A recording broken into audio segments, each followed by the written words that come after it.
Welcome to this month's Minute with Victor, where Dr. Cotton answers your questions.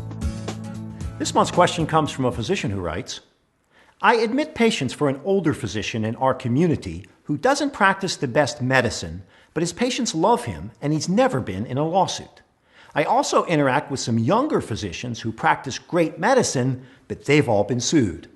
In terms of avoiding lawsuits, it seems that interpersonal skills are more important than scientific skills. Do you agree?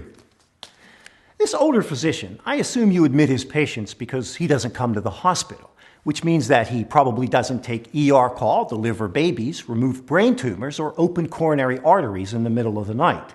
And that's important because doing those things is what gets you sued.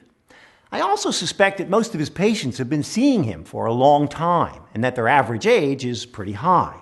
And that's relevant as well because most 85-year-olds aren't very litigious and they typically have realistic expectations for their medical care. My point is that if you stay out of high-risk situations and stay away from high-risk people, your legal risk is pretty low. And that's true regardless of your interpersonal or scientific skills. Now, your question is, which of those is more important in terms of avoiding lawsuits? And I think it depends on the patient. Some patients place a priority on the interpersonal and others on the scientific. But when they're really sick, and those are the people who sue, almost all of them will want the best that science has to offer. So in terms of reducing legal risk, I think that's the more valuable skill set to have.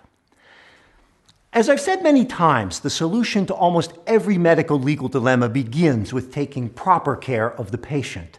And that means that we have to have the scientific skills to do so. Thanks again for listening.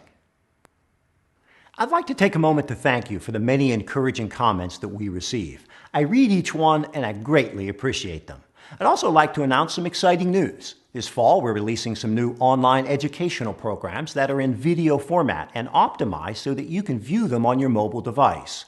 We're also hosting our first educational conference in Philadelphia this coming May. This will be a live CME event that we've planned in response to your suggestions. You can learn more about these programs here on our website, and I hope that you're able to participate. As always, I appreciate your support and thank you for listening.